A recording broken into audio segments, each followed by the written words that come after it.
It is a brand new edition of Flyers Daily for the 4th of March, 2024. Flyers Daily, as always, presented by Ticketmaster. Make more memories live. Flyers will be back in action tonight at Wells Fargo Center as they will take on the St. Louis Blues tonight. Craig Berube will be in the house. What? Yeah, Craig Berube probably will be in the house. He's been in the house quite a bit lately, but not behind the bench.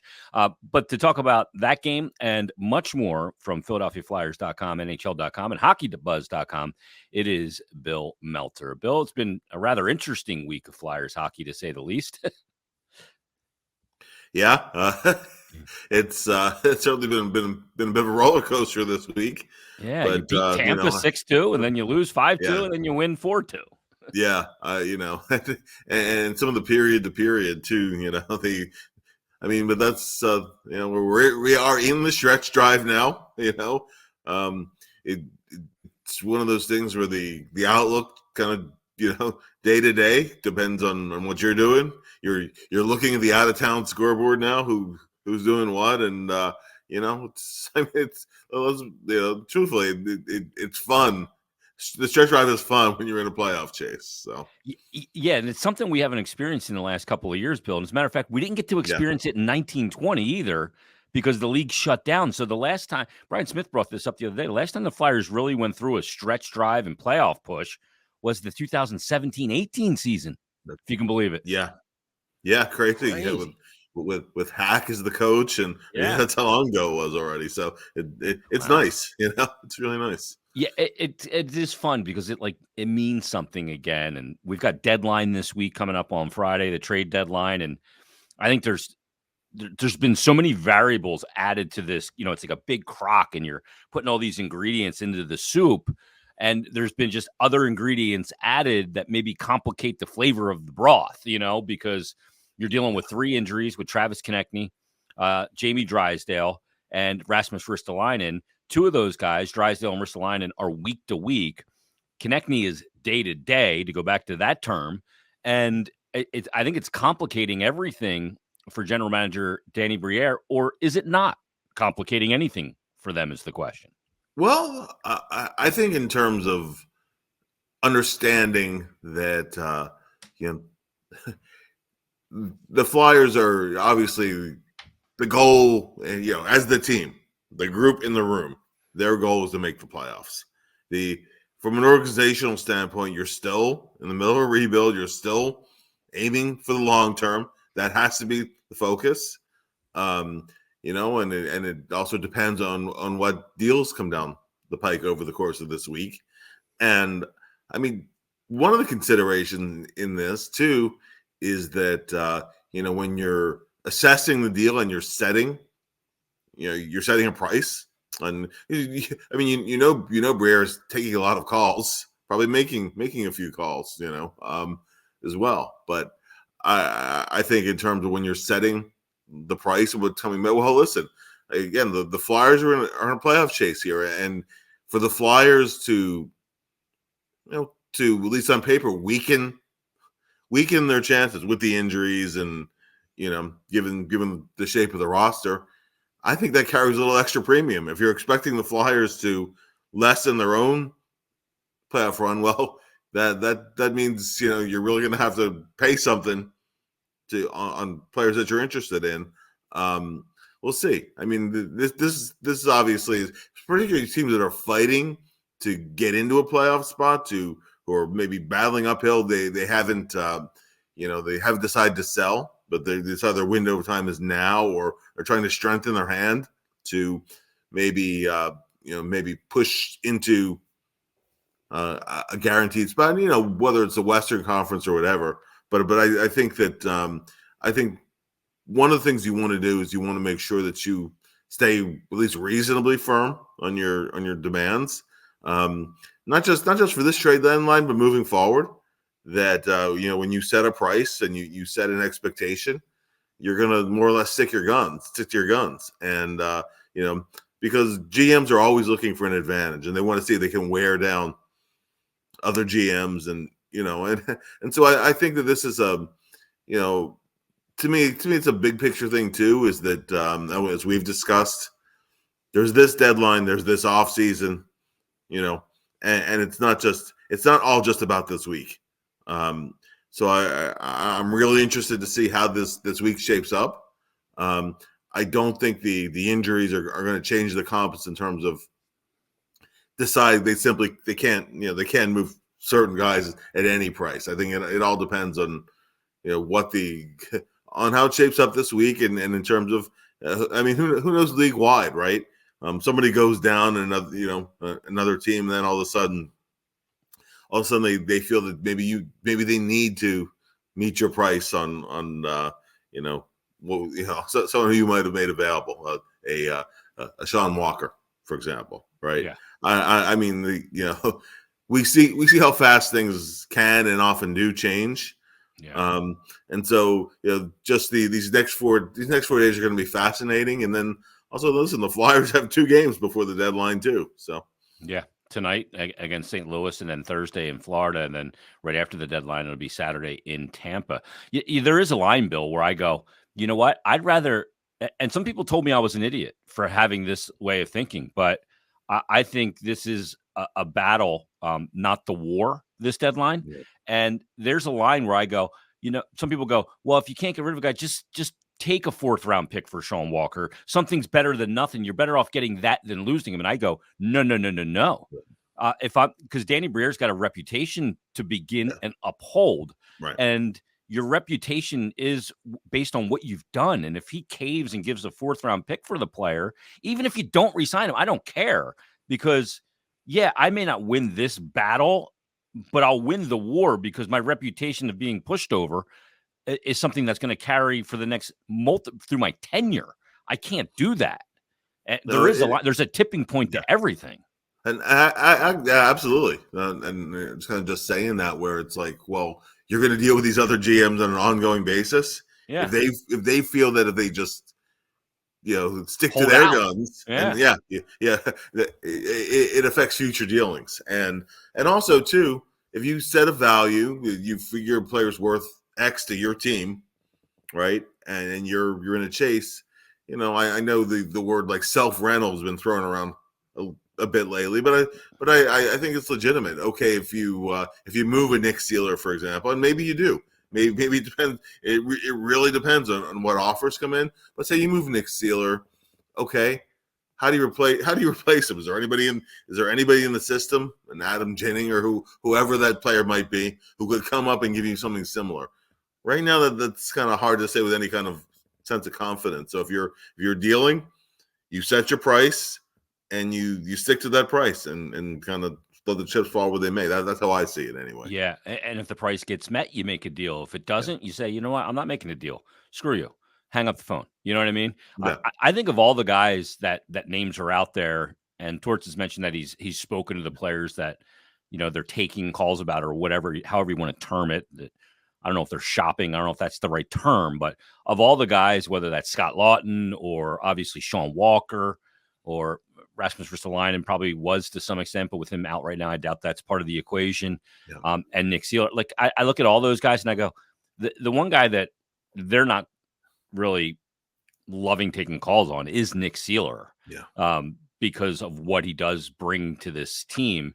And maybe in a trade, he doesn't bring you a ton back, even though he's not making that much money. But I don't think you have to put his name out there. I think teams just call about a guy like Nick Sealer. And it's not like he's like, I'm not saying he's Bobby Orr or he's Chris Pronger, but what he brings to the table from a character standpoint on and off the ice, I think is something that, to me, it's what the Tampa Bay Lightning went out and got when they got swept by the Columbus Blue Jackets. They got a lot of character. No, for sure. And, a big part of the dynamics of the room are Nick Sealer is one of those guys that every team wants. Not just for those shots he blocks, not just for standing up for teammates, but just for how he conducts himself day in and day out. And I looked at the Flyers bench during Saturday's game when they were killing that 4-minute penalty, and Sealer blocked 3 shots during those 4 minutes. I think Paling blocked another one. And the bench, guys banging the sticks, and they're just those little things that he does that carry, that embody the way that the identity that they have, the way that they want to play, the way they have to play. Um, and I think it was Joel Farabee who brought it up after the game. He said, listen, with Torts, blocking shots is a non-negotiable. All right, that's understood. But when you have a guy who goes out and he just puts himself on the line, game in, game out, shift in, shift out. I mean, so respected. Yeah. So respected in him because he does it every game. He was doing it in October. He was doing it in the preseason. Yeah. Right. And he doesn't know how to do it any other way, Bill. Exactly. Yeah. It's what got him here. It's why he plays the role that he plays. And again, it doesn't mean there's no, there's no price where you don't make a move, but it's certainly a move you're anxious to make because you always understand that, okay, somebody comes out, someone has to come in, and I mean, in the long term, someone else may emerge. I mean, listen, no one that Nick Seal would emerge the way that he has. He was kind of in the running couple of years ago, 7th day, right? A guy who thought about leaving the game, and and just as a little kind of a minor acquisition to the roster. They knew him from the Minnesota system, so that helped. But nobody, I don't think anybody was expecting him at that point to still be here now. Just one of those names that passes through, right? But he's proved to be a lot more than that, very valuable. So I think that again, teams need guys like that. They certainly need guys like Scott Lawton too. Yeah. I think if Sealer stays or goes or whatever happens, I think the lasting legacy he has here is that he was part of, the group that helped reemerge a standard of professionalism, accountability, work ethic, and all the things that I think that are really important. It's funny because, the what fans value from players and what players value, or what fans respect out of a player. I want to see talent and speed and what players respect amongst their peers is so vastly different in some like that's a guy that walks into any locker room and everybody's like happy to see that he's on their team. That I think Garnet Hathaway is a guy like that too. Yeah, for sure. Which is why, you see in that Washington game that he got the ovation there that he did, and that every player came up to him in warmups, because he's a beloved teammate because he'll do anything for you, and he's a team guy. Bill, the performance we saw out of Felix Sandstrom on Saturday night, we're going to get some Ask Billy questions in a second, but the performance we saw out of Felix Sandstrom in the game against Ottawa, he only sees 4 shots in the first period. I think 6th shot on goal went in on that backhander from Vlad Tarasenko. But I love the way he rebounded in the game, and he didn't let it affect him. And Torts said post-game, I liked how he closed it out. Yeah. And I thought he made some really big saves and key saves at key times in that game. And what was a very tight game. I was really impressed with him. Does that answer all the questions? Does one game answer questions and make them feel comfortable? Or I know Fried said on 32 Thoughts that the Leafs fully are aware that the Flyers would be probably very interested in claiming Martin Jones. So, I mean, he's probably not going to get another start before the Flyers trade deadline on Friday. Well, I still think the Flyers need to do what they need to do. If you can bring in a proven veteran backup who can give you a couple more starts down the stretch and give you a chance to win, I still think you need to do that. Usually it's not a big price tag on a stopgap veteran backup goalie. So you're talking 5th rounder type thing. Yeah, exactly. It's not a big return to be able to add that to your team. That being said, with Felix, it's never been a question of talent. No, it's always just been a question of consistency. And I have to be honest that in the second period, I don't, as it happened, I almost wish the shot before went in instead of Tarasenko's. Yeah. Because that happened to Felix, I don't know how many times last year, that he'd make a really nice save, and maybe off on that same shift or the next shift, one goes in, I should have had that one. and that's That's what sticks with exactly you. what I said on yesterday's Oh yeah, episode. He makes an unbelievable save on the 5th shot of the game, yeah, but then a backhand beats him on the short side. And I think it was deflected, but I just didn't like the positioning on the short side there. yeah, for sure. But that was it, right? Yep. After that, he made some tremendous saves. Made some tough ones actually look pretty easy. He, Yeah. definitely on his angles. Third period, he yeah, made some real big through yeah, traffic. yeah. And listen, yeah, you get a little help from your post, but that's part of the equipment too. Yeah. He was, he was like strong mentally in the game. Yeah. All the elements you look for.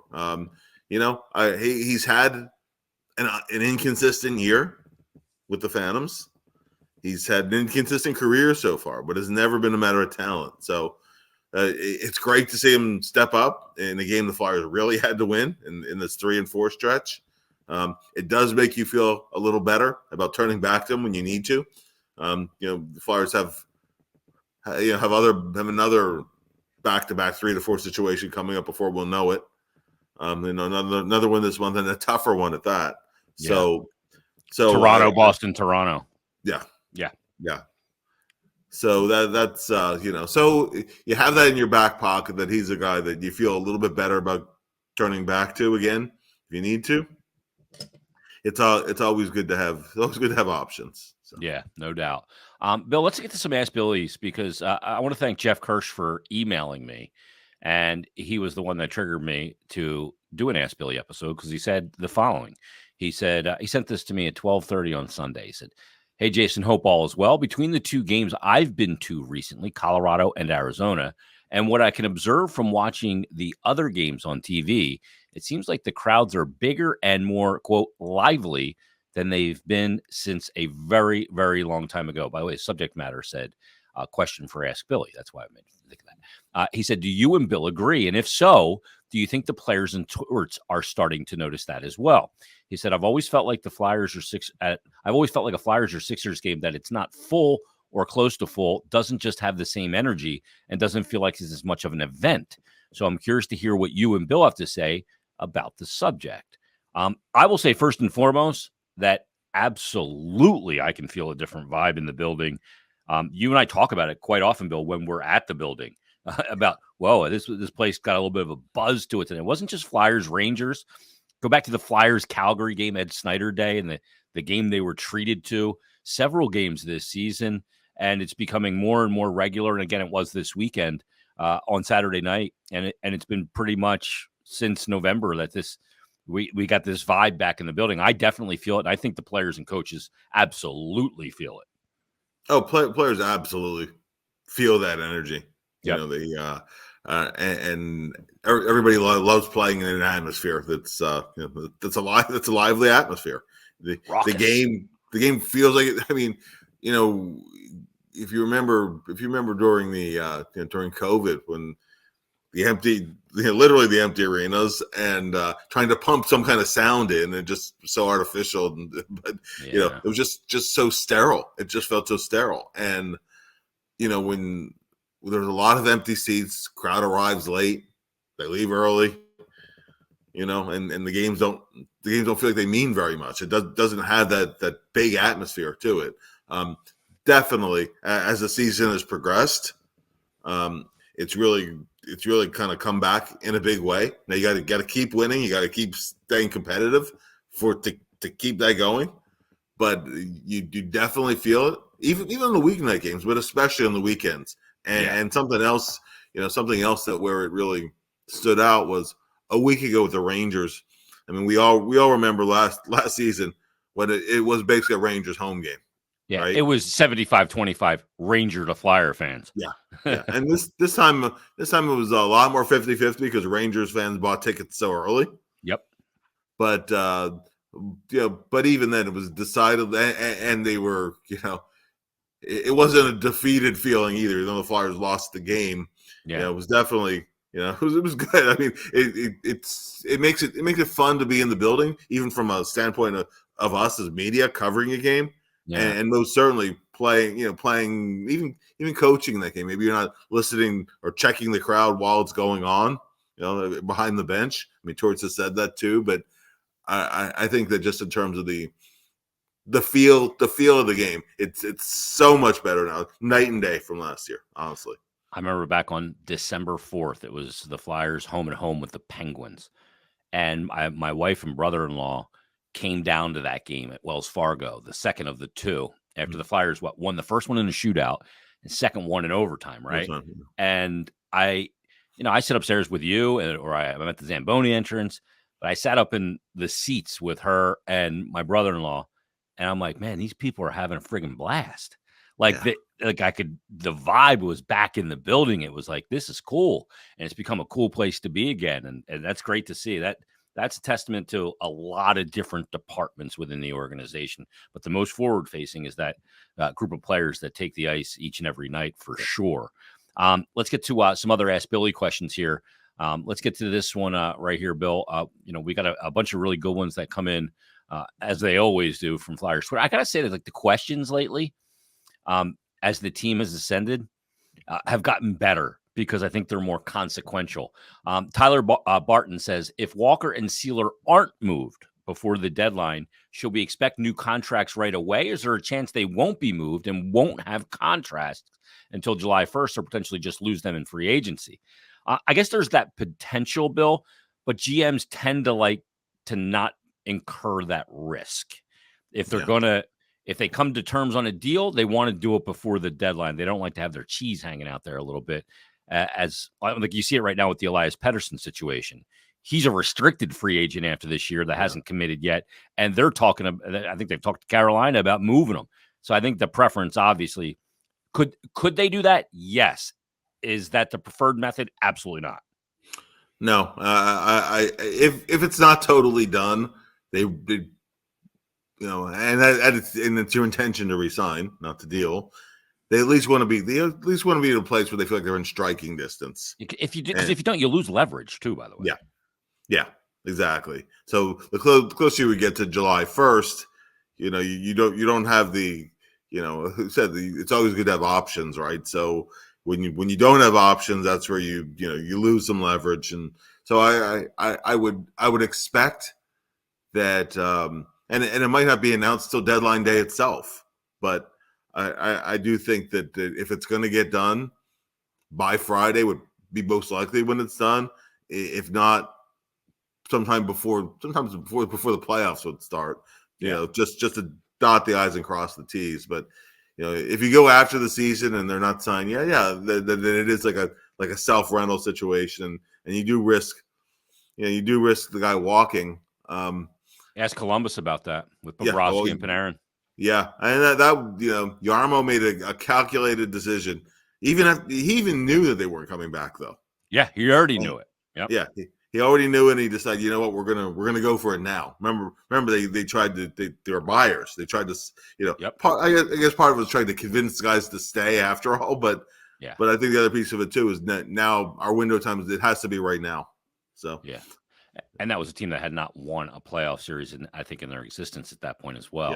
Yeah. Andrew Alton tweets in for Ask Billy and says, in the eyes of GMs that are moving players out, what is worth more? I think this is an interesting question, Bill. He said, a drafted prospect or a draft pick? He said, I'd rather see drafted players at this point than picks. The past 2 years, I think we have decent depth. Tippett was a great deal. It's something I've talked. I think it depends on your situation, where you are in your build for a team, whether you want a draft pick or a drafted player, because a drafted player could ultimately only have 1 year left of his ELC, or, you got to match up these timelines and things. But for the Flyers, like Tippett was a drafted player that needed opportunity and wasn't going to get it in Florida. That we see other players around the league that fit that bill as well, and they get traded and then they flourish. And that's kind of what has happened with Tip. So for me, it's a little bit more of a known commodity of a drafted prospect than a draft pick, because you don't even know who that is yet.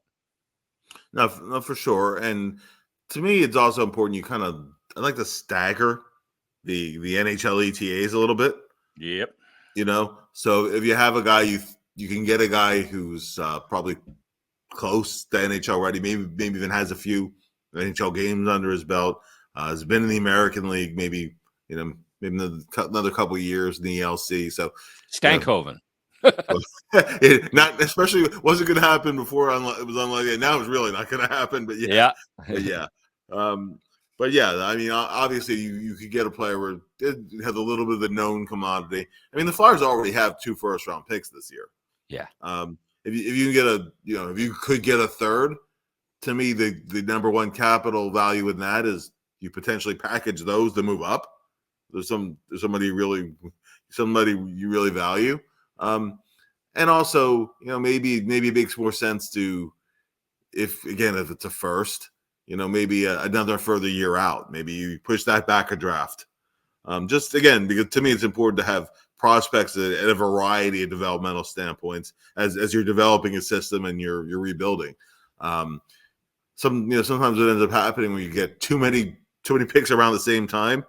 There ends up being like a little bit of a bottleneck with some of these guys, and so I think it's a great question. I think it depends on obviously who's coming back and what you might have in the system at a given time, because usually first round pick, especially the top half of the first round, it really is drafting best available player. And then you get later, then you're drafting more by team need. So I think that both, a rebuild is really done by a variety of methods. To me, it's a hybrid method is the best way, bringing players in different ways. But this year's draft isn't a draft where this is a really deep draft. You're going to get somebody at 25 who some years you might get at 12. So I personally, in particular the picks in this year's draft, I might have a little extra interest in already drafted players. But again, it really depends. Yeah, I think it's a fascinating thing. Our buddy Jimmy on Twitter at Uncle Butsy, Jimmy Puckets, he says some Flyers tried the info for you maniacs. He had said this the other day, and I screenshotted it. Flyers have 48 contracts right now. 50 is the max. 2 open retention spots. Hayes is taking up the 1. $13.6 million on injured reserve with Ellis, Ristolainen, and Drysdale. $1.66 million in buyout cap hit. 24-25. That's from Tony DeAngelo. They have 10 picks coming up in this draft, including a Columbus second conditional, and they have 4 UFAs in Sealer, Stahl, Walker, and Sandstrom. So great info about kind of where they sit, and we'll see if Danny Briere decides to maybe LTIR a guy like Ryan Ellis and weaponize even more. I was going to say that, and we haven't even discussed the possibility of being the third party in a trade. Yeah, if you take on some cap. And a lot of times it's a situation where teams trying to add a piece. There's a contract they're looking to move, and it might be a useful player who could help you. Yeah, and to a degree, like another center, for example. I think the Flyers could add another guy down the middle, and I think they would need that to strengthen their hand. Might be somebody who maybe has more term left that you would like, or particularly more cap than another team can take on right now. Weaponize that. See what's because that can help increase the assets you have coming back, particularly if it's part of something where you're moving somebody out and you're getting something back too. So I think all of those things need to be explored and discussed this week. And then we'll see. Yeah, and then there's always the possibility too of teams that might have guys with no trades that might kick in, for example, come July. So. Or they might have a full no trade now, but it becomes a limited no trade after the season, and you start the discussion now, and maybe that's the move that you make in the summer. So these discussions this week are going to shape not just this deadline, but to me, go a long way in what you do in the offseason too. Yeah, I totally agree with you. I think that sometimes those offseason question marks are a matter of timing. Not that the urgency isn't there, but it's not there for it. Some deals just aren't created as deadline type deals. Bill, let's talk about Tyson Foerster for a sec. I talked about him in yesterday's episode. Since he's come back, he's got 6 goals in 5 games, 7 points. You're seeing a lot more willingness to shoot, especially over his last 9 games, even before he had to deal with the injury. And I was thinking back about Tyson Forster, and I remember, they didn't think they were getting a complete hockey player. This is a player drafted in the 20s in the October draft, if I recall right, because it was delayed because of the pandemic. Mhm. And, had a really strange beginning to his draft plus whatever you want to call it, right? With not many games to play, not really many places to go because the OHL was shut down and everything like that. And he was drafted on that shot. But they come to find out this kid's is a really much more complete player than they could imagine. And I gave him major stick taps in yesterday's episode because a lot of what he's done has been of his own fruition. The fact that he stays here in the offseason and works his ass off to put muscle on and add burst. We thought skating was going to be an issue because of the work he's done. And he's a young man already. He's put some really enormous foundational blocks to being a really outstanding pro for many years, and not one that can be an asset to you just when he's scoring goals. He can be net positive without scoring. What do you think you've seen so far out of Tyson Forster and his development here? What's been a bizarre development path because of the situation, but really been a fruitful one.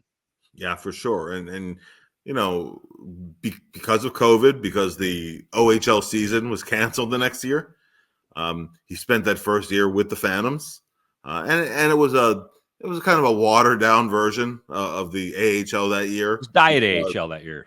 Yeah, because you had the taxi squads, the NHL team. So there was opportunities, but B, the caliber of play, the quality of players was a little bit less. But he showed instant promise. Like, still as a teenager, against men in most cases. There were a few, there were some junior age guys playing, but still, it's a teenager playing against adult pros, and he showed that promise right off the bat. And then, if you remember, the next year he started the year with the Phantoms because he could, and then he hurt his shoulder and he missed most of the year, and that was really almost like a lost year of development. He came back late in the season, but he still wasn't anywhere close to 100%. Yeah. So between the pandemic, between losing 3/4 of a season, it can take a considerable amount of time for a prospect to get back on track and start rolling from there. He had a great attitude about it, the work ethic, and then last year he made huge strides in the American League. Not just because he made the All-Star team, but a lot of the elements that he's shown with the Flyers were starting to come together a season ago, and I thought he showed some of those things too during. He had 7 points with the Flyers in 8 games, but there's also the element that he could do more than just score. He could do a lot of good. His board work, for example, really jumped out. Yeah, strength on his stick. Yeah, and honestly, it helped him in a big way this season because it took Tyson quite a while to get going offensively this season. And I thought early in the season he was doing a lot of little things right. He wasn't scoring. To me, very early. I'm talking like first 5, 6, 7 games. He wasn't even really getting to the scoring areas. He was mostly playing along the walls. And then the element came in. He's getting to the scoring areas, maybe not shooting as much as he wanted, but he was starting to get chances. They weren't going in for him, but he was starting to get chances. And then you mentioned the back-to-back with Pittsburgh. That was his first little run. He finally kind of got off the schneid with I think two goals are credited to him actually against the Devils. One of which just was a kind of one went off of him and was credited with the goal kind of after the fact. And the other one was like a no doubt about deflection. And then that he scored in both of the games against Pittsburgh, including from the flank. Yeah. He scored a really nice power play goal from the flank, and then scored from almost the same spot in the second game of the B2B with the Penguins. So that was that first little taste offensively. And then he had another run where the goals weren't coming, but he was doing everything right. That's how you stay in the lineup. If you're not scoring, you do other things well, and it'll keep you playing. And now leading into the he had the an injury setback temporarily, short-term thing. But remember, he had the one highlight from that game against the Bruins right before the All-Star break was he scored 2 goals, and one was a really sweet curl and drag move in the circle and scored. And all right, he's starting to hit another level. Then sometimes you have the All-Star break, a week-long break. You don't know, you don't know how a player's going to come out of a break. It's definitely one of those resets for everyone this season, whether you're struggling or whether you're going well. And since he's been back, they missed him when he was gone. And not just the goals, but again, a lot of the forechecking stuff, a lot of those 50-50 battles that he wins a lot of those 50-50 battles. He's really, really good at coming up with pucks there. Really good at coming back on the back check because he takes good angles. So you don't need to be the fastest guy per se. If you're smart, you anticipate and you read things well. And now in this run, he's on his hottest scoring run. Yeah, and listen, scoring tends to be streaky, right? Yeah.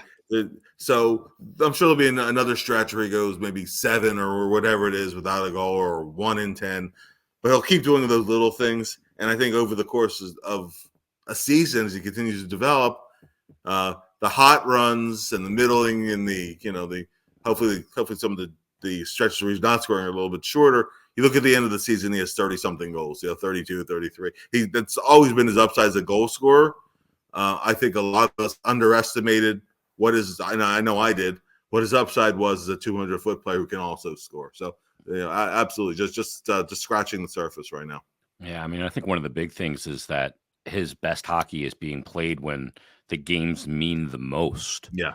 I think that's why the team, being where they are right now, I think that's when you find out a lot about guys is when the chips are down and, the games have a ton of meaning, who elevates and who cowers. And he is elevated. And again, we're talking about a really young player. I think it was a lot of deferring early in his days too, because that's the hockey way. I haven't been allowed to pass it to you. No, you shoot, and I've been screaming to the hills, shoot the puck. Like you got that shot. I asked Scott Lawton about it. And during the game after the second period on Saturday, and he's like, no, we're telling him to shoot it. He can shoot it. He can wire it. So let's get to 2 real quick ones here, and we'll get out of here on this. Flyers 421 said, do you ride Sandstrom tonight or you go back to Ersson? I go back to Ersson. I didn't think Sam was very good on Friday in the game against Capitals, but I'm not going back to Sandstrom in this situation. I'm going right back to Ersson tonight. Totally agree. Ersson wasn't the problem. No, in Washington, but he also wasn't help. He wasn't the solution either. I was going to say he wasn't stealing anything either. Yeah. So pretty much if there was a scoring chance, it ended up in the net, and just one of those nights for everybody. But no, he's your guy. He's the guy you roll with. Andreas, last one, Bill, says your thoughts about Trevor Zegras in Orange and Black. This is one of those things because he's good friends with Jamie Drysdale and blah, blah, blah. I think this is a non-starter. It's not to say I don't like the player. I don't think he fits. I don't think what he fits what they're trying to do. Yeah.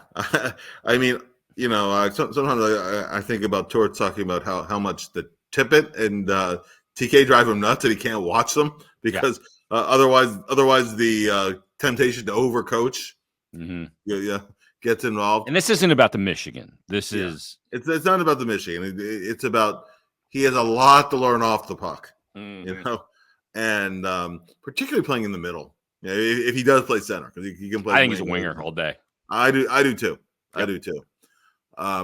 So, but I don't think he fits. I don't think he fits what John Tortorella envisions as the way the team plays. Yeah. And then you added the acquisition cost. I mean, would he be fun to watch? Absolutely. He's a lot of fun to watch. He's such a creative hockey player, and seems to be a very personable guy, media friendly, all those things too. So I think fans would like him. I think that Tortorella would like him as a person. But just in terms of the hockey player, I wouldn't see that connecting. So yeah, and the other thing too, like people go, well, Tortorella's not going to be here for the entirety of Trevor Zegras' career, and I agree. But I mean, I think you build a team with a DNA, and I just don't know that that's the DNA. Again, I like the player. I love the skill set. There's a ton of skill there, obviously, but we'll see. I just don't. I just think it's a non-starter right now. Let's wrap it up there, Bill. We certainly tackled a lot of topics in 40 minutes plus. So everybody, read Bill's work at PhiladelphiaFlyers.com, NHL.com, and HockeyBuzz.com. We'll recap Flyers Blues tomorrow. So join us then on a brand new episode of Flyers Daily.